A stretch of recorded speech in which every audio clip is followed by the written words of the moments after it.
Welcome to another series of me, Diamond B. Y'all, look, I got some boots. I had these for a couple of weeks now. I'm so pressed over them. I'm not about to do a haul or anything like that.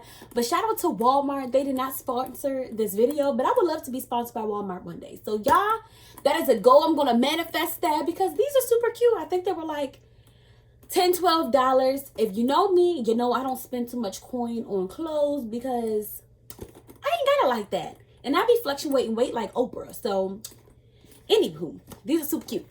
But, so, if you want to know about the rise and fall of my show, The Kickback DMV, now known as The Kickback Reloaded, make sure you stay tuned to this video. Alright, so, let me tell y'all how The Kickback started. So, first, growing up, I never had social media, wasn't really into that, didn't get it till my second semester of college because a girl was like, you know, if you want to do radio, you want to be TV, you want to do acting, things like that, you have to have media.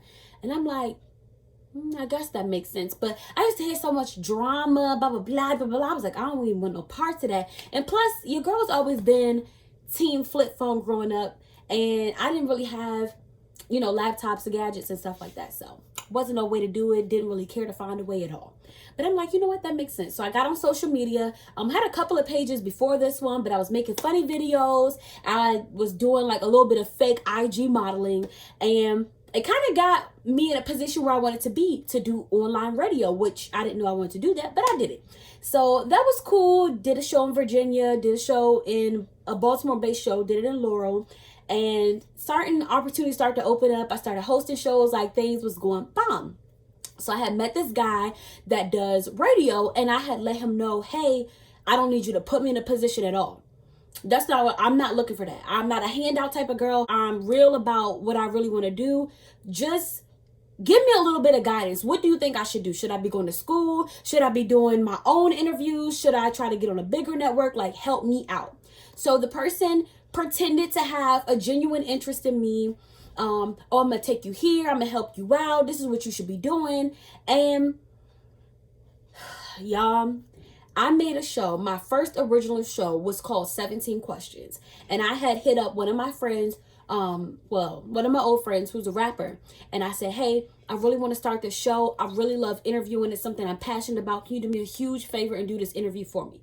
The reason why it was a huge favor is because the interview had to be at like 11 p.m., 12 midnight, because in order to record at the specific studio, I had to go late at night while all the shows were done. So the guy that I'm doing radio, that's on a big broadcasting network, basically told me, you know what, if you want this, you got to go for it. You'll just have to do the interviews late at night. I don't know if he thought that I wasn't going to go for it, but I'm like, yeah, I want this. Let's do it. So the date I'm supposed to be doing the interview of my first show called 17 Questions, the guy did not show up, did not answer the phone, nothing. He had to show up because it was a studio that was a bigger network and you needed a key card to get in. So he was my only connect. That was the only way that I was going to get in that studio. Ridiculous. So couple days later, nonchalantly said, yeah, I was asleep. I took medicine. I fell asleep. And it started to become a pattern. Every time it was time for me to do something, every time it was time for me to go somewhere, your phone don't work, it's dead, or you're sick. And I'm like, I keep thinking I'm going somewhere, thinking I'm going somewhere, thinking I'm doing something. And I kept getting hindered.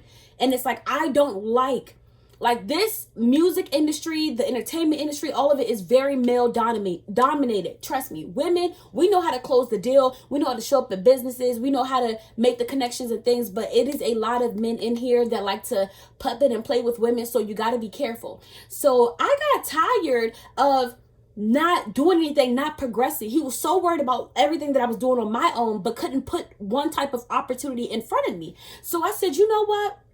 I'm sick of this. I'm done. Literally, in one day, I came up with the Kickback DMV. The Kickback DMV, the idea of it was to be relaxed, cool, chop it up, like fun, game style type thing, but really be able to touch on some issues. So I wrote out what I wanted, wrote out the name of it. And the reason why I named it DMV is because, you know, I just start out in the DMV area. It then became the Kickback Reloaded because I didn't want to limit myself to my area. So I hit up my friend who's a videographer. I said, hey, I have this idea. I invested in studio time in Virginia, booked a couple of guests, and I was doing it. And then, like, you know, after a couple of episodes, I contacted a graphic designer, a videographer, a fashion designer. I had an assistant, a PR, you name it. I had it on my team. And I'm like, y'all, look, I support what it is that y'all doing. I appreciate if y'all can support me. We can help each other grow. We can do this as a team. We can find ways to make money. Like, while you building your personal brand, I'm building my brand. Y'all helping me. We can all use each other's resources. I had meetings with them. I went and, went as so far as to type up a bunch of contracts so that we could really be locked in. Like, your girl's about her business. I went and created shirts for everybody that had little nicknames and everything like that. Gave like a little introduction. And when I tell you, after that happened and everybody saw how passionate I was, how much I wanted this, how hard I worked for it, my vision. Now, all but a couple of people, I'm gonna tell you, a couple of people are still solid till this day. They have definitely rolled with me from beginning to end, and I won't say it's the end because you never know what can happen, but they really did ride for me, and I appreciate them so much. Like, giving up free time, like doing things for me just off the strength of like just me personally, and they seeing how passionate I am and where it could go. Like, I really wholeheartedly appreciate that. To the other people, once they saw how much momentum I had, how much drive I had, how I was like, yeah, let's do this, and I know that they saw the vision, they cut me off, y'all. Hold on, because this little fake, I don't even wear fake lashes, but it feel like my lash in my eye. Anyway, they cut me off. Did not talk to me, did not deal with me, nothing. I'm like, dang, like I had meetings. I invested in, us to look cohesive and have our shirts and everything like that. And about a year later, or 2 years later, one of the people that was on the team reached out to me and said, hey, Diamond, I realized how hard you worked. And I had to do that for myself. And it's like, dang, you saw or felt that this was going to be something big. So for you, it's like, I can't help her build her dream. I got to cut this short. I got to do for me. And that's why it's hard to progress, because nobody wants to work together. So I'm not gonna lie, y'all, like it hurt. Like I did a lot. I put a lot into it. I believed in everybody. I had a vision for everybody. Like, I felt good. Like, I knew that things would be great if you have a team. So I went from all of these people to no one. And the person that was working for me, like that was shooting videos and stuff for free, was like, look, I kind of got to take a break from this. I can't really do it, which I respect, because I respect people that are about their money. I just didn't have it like that. Like, at that time, I had moved out on my own. I was young, just trying to figure everything out. So took a break from the kickback, because I didn't have anybody to really record videos. I didn't have a team. I'm like, what am I going to do? I don't know. What am I going to do? I don't have anybody. So kind of reworked the plan, thought about it. And I said, you know what? Forget this, Diamond. You got to do what you got to do. Went back to school, got an internship at a radio station. Then also started pitched a show to my school. And I said, hey, I got the show. It's visuals. I want to bring it to radio. They said, yeah, like, let's do this. Let's bring it on. So I got another show. Well, same show, but I just put on a different platform. Then I reached out to a videographer, said, hey, how much would you charge? This is what I want to do. And it was consistent. We were just doing it. We were doing it. So shout out to everybody that has had an interview by Diamond B. Frazier, that has helped, supported my goal, that has paid for an interview. That means so much to me. One, because I put a lot of time in my interviews. I'm not the type to be like, oh, I'm about to just wing it. I'm about to make this up. Like, I'm the type that will do research on you. I strategically ask questions that I know would be like specific to that person. And then aside from that, I have to pay the videographer. Then, so I wholeheartedly appreciate all of you investing in my dream and really like being like, me making you feel comfortable enough to spend your money with me. That really means a lot. And I'm forever grateful, and I will always be grateful. And I appreciate everybody that's watched the video, that's followed the Kickback page, that subscribed to the page, that's reposted, that shared about it, that suggested people come to me for an interview. I wholeheartedly appreciate that. Next thing you know, the guy that was running my boards, white guy, he was hip hop head, he left. But it wasn't because of me. He left the station because he felt like he was putting in too much work and not getting the money for it.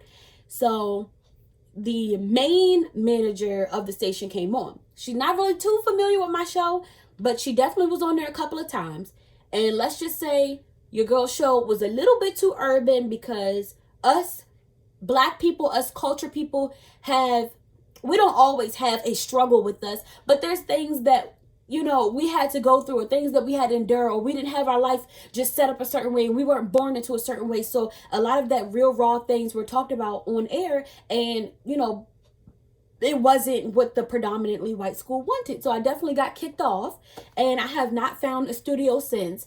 And a little other things kind of, I don't want to say crumbled down because that's so negative, but other things happened in my life that I had to attend to.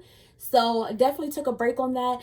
I really would love to do it again. I would love to have a new place to do it. I would love to, you know, start this back up and really go for it. But I don't know. I would love to have a team, but I tell you, I have been backstabbed, I have been lied to, and I have been just simply left in the dust. So your girl's been moving on her own. I've been doing a lot of things by myself, and I'm very grateful for my drive, for my passion. It's a bomb feeling. And so I say this to say, it's a beautiful thing to have a team, and if you have that, cherish it. If you don't, it's okay, because you can do it and you can make it happen. And later on, the people that are really for you, they'll all be there. And maybe you have to get to a certain, you know, level before you get the real team that's for you.